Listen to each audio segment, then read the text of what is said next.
In 1945, returning World War II vets were greeted as heroes across the United States. They were recognized for their sacrifices, and parades were held in their honor. For Vietnam vets, it was an entirely different story. Soldiers returning from Vietnam came back to a divided country, one where they received little thought or concern. Their sacrifices and the unspeakable horrors that these soldiers endured were often forgotten by Americans. Some Americans even placed blame on the returning vets rather than the U.S. government for our involvement in Vietnam. Many of our vets were left feeling socially and emotionally isolated as a result. You know, people start, well, you're spending all this money on war. Why don't you spend money on helping the people here? You know, which is a good thing. But, you know, you got people over there sacrificing their lives and stuff to keep this country like it is now, you know. And yet you got other people that, no, bring them everybody home.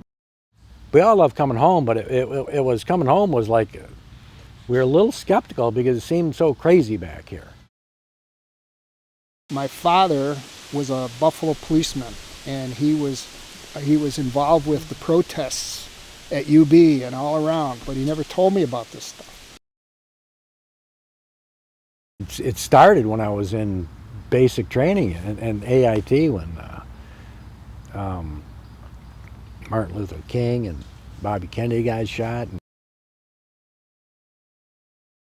they said, be ready, we might have to go, you know, try to make the streets of America safe. On the plane and that, you weren't liked that much.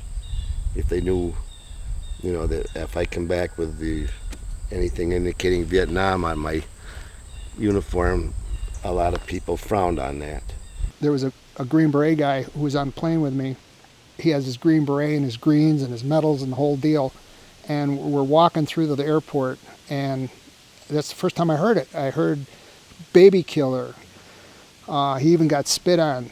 And I'm thinking, you friggin' people don't have any clue what this guy just went through for you. When I got home, I was never called a baby killer or anything like that. But what I was amazed about was the people who could have cared less. It was curious because I remember friends coming up to me and saying, where you been? It was like,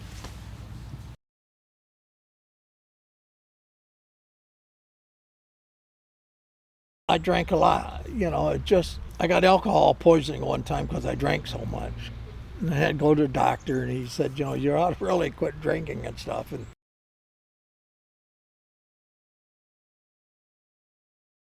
for a while, I was obviously sleepless nights, you know, things that you would wake up and think about or would happen to you.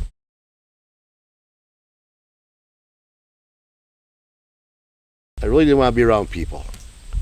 And that's not like me. I talk a lot. I think a lot of guys, when they come back, they don't want to be around crowds. You know, for some reason, you want your space. when they got home, they were still scared. You know, they were still having images of being in a battle. Took advantage of the GI Bill. You know, wanted to start a career. I had this house in my mind. You know, there's a lot to do. You know.